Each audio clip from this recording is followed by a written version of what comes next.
It only goes to that. The first aspect of our iman highlighted here is the rizq we pursue. Not just the food we eat, but the rizq we pursue. The job you're going to go get, the business you're going to go start.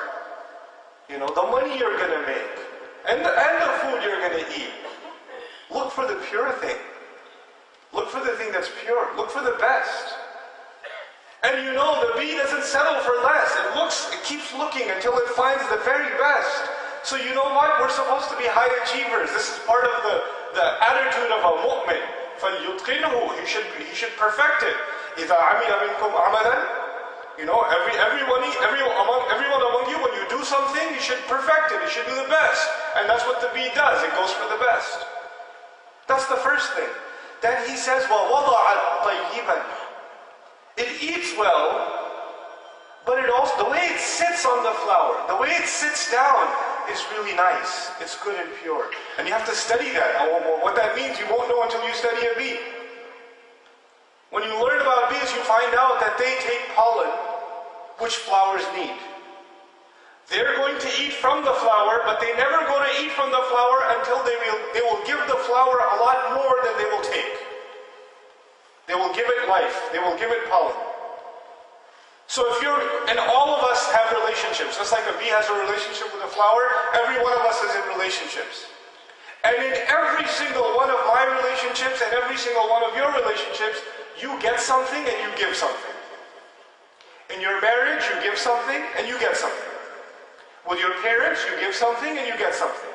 With your teachers, you give something and you get something. With your employer or your employees, you give something and you get something. There's always a give and take.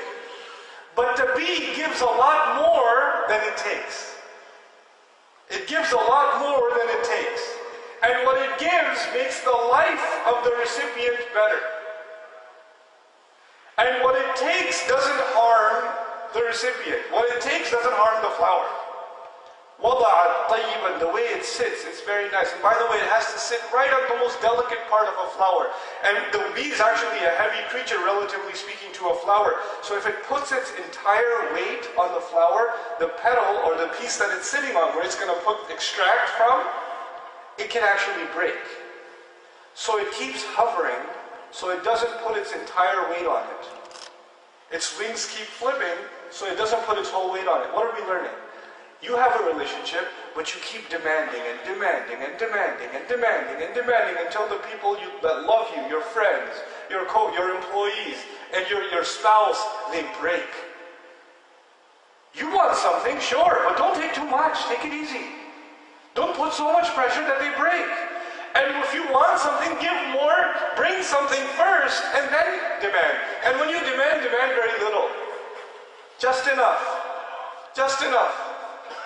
So وَضَعَ طَيِّبًا And then the Messenger says, okay, it sits well, it finds the good place to sit on, it eats well. The other benefit of that is when another bee from another hive is passing by, and it sees a bee eating from a flower, it doesn't even say, let me wait and let me just go mess everything up. Because you know, if the two different hives, they go to the same flower, the flower gets messed up, it cannot pollinate. That flower is going to die.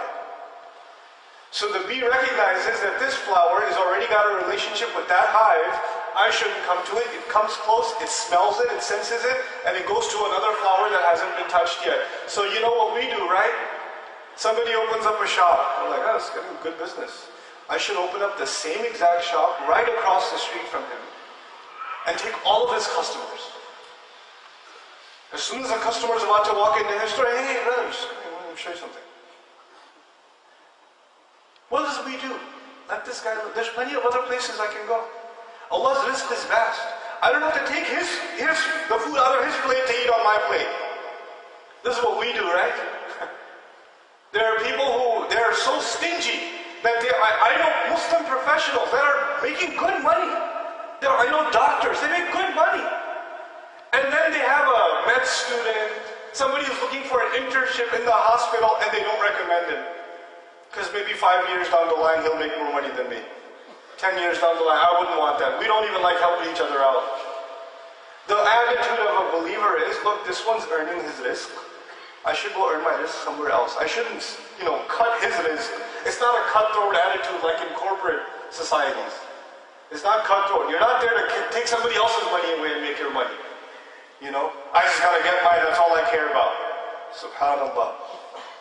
So he says, وَوَقَعَتْ فَلَمْ تَكْسِرْ. It sits, but it doesn't break. It puts demands. It takes, but it doesn't break. It takes in the best way. What a great way to eat. What a great way to live. And this is not just about money, it's also about relationships, as I was trying to say before. In every one of our relationships, what we're learning then, if we're like a believer, if we truly understand the lesson of the bee that the Rasul ﷺ is making so much emphasis for us to understand, then we have to learn, am I putting too much pressure on my children? Am I demanding too much from my parents? Am I asking too much from my husband? Am I asking too much from my wife? Am I asking too much from my friends? Am I too hard on my employees? Am I too hard on my teachers?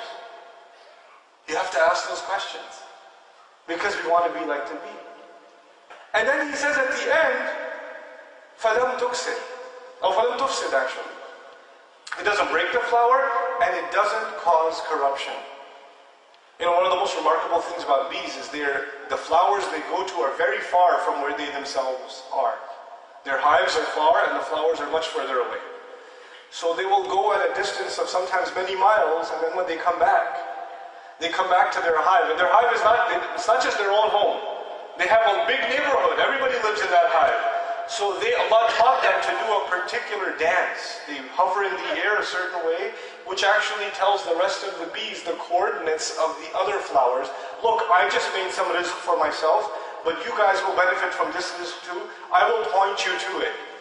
And it actually gives them navigation. It's called the bee dance. And you know, it's a popular term uses the bee dance.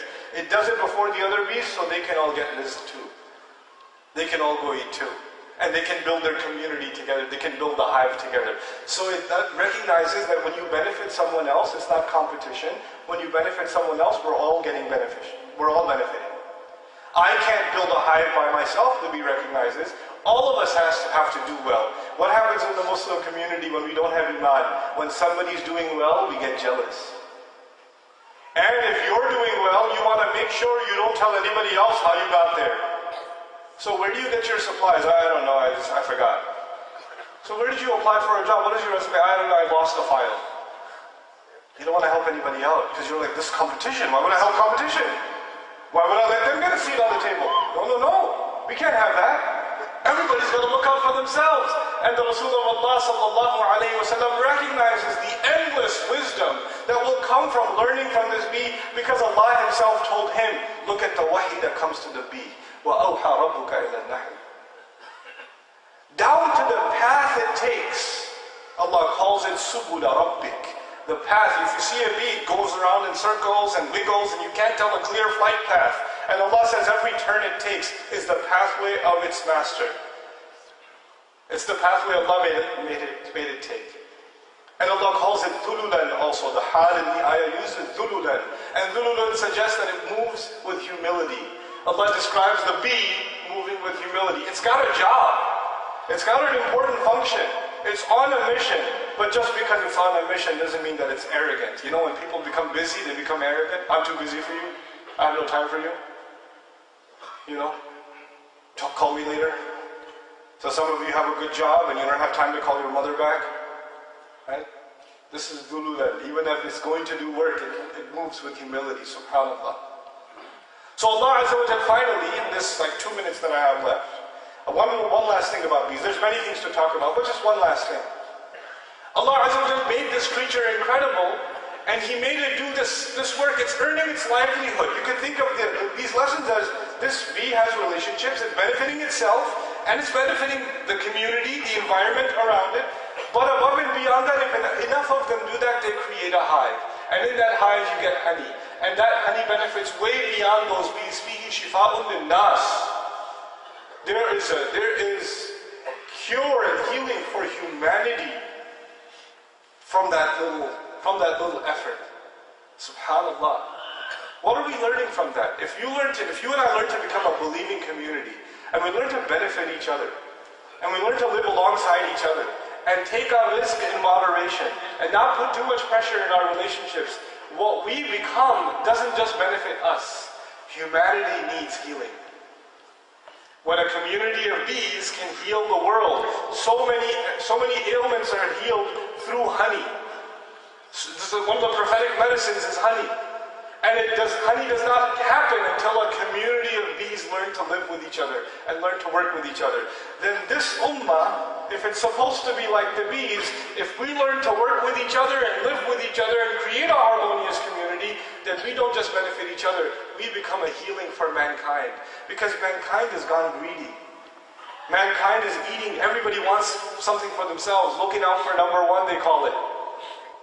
We're eating this planet alive. And by the way, it's no irony that as fitna increases in this world, one of the great tragedies of this world is that the honeybees of the world are disappearing. One of the great ayat of Allah Azza wa Jalla is disappearing. And Allah says at the end, وَلَمْ تُفْسِدْ. The way it eats, it produces more life.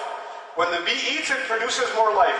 The way manufacturing works today, the way businesses work today, the way you and I consume today, we don't produce more life on the earth. What we manufacture by the exponential amount is more death. We create more pollution on the earth, we create more intoxicants on the earth, we create more social waste and economic waste, not just physical waste on the earth. We create fasad. And he says, learn to consume like the bee, so you don't create fasad. You make the world better. You can have yours, but doesn't mean it has to cost the world something. It doesn't mean it has to cost the next generation something. SubhanAllah. May Allah Azza wa Jalla help us appreciate it, make us a people of thought in this profound religion that has been given to us. Wallahi, this religion, if you think about it, it is something else. And if you've been following this religion and you've never given it any thought, it is something else entirely. May Allah make us a people of thought, a people of reflection, and a people that can truly reflect on the ayat of the Quran and the profound words of His Messenger sallallahu alayhi wa sallam. Barakallahu li wa lakum fil Quran al-Hakim, wa nafa'ani wa iyyakum bil ayati wa dhikri al-Hakim.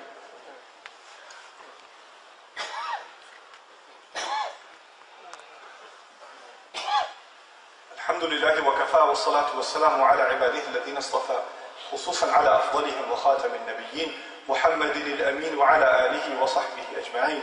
يقول الله عز وجل في كتابه الكريم بعد أن نقول أعوذ بالله من الشيطان الرجيم إن الله وملائكته يصلون على النبي يا أيها الذين آمنوا صلوا عليه وسلموا تسليما اللهم صل على محمد وعلى آل محمد كما صليت على إبراهيم وعلى آل إبراهيم في العالمين إنك حميد مجيد اللهم بارك على محمد وعلى آل محمد كما باركت على إبراهيم وعلى آل إبراهيم في العالمين إنك حميد مجيد.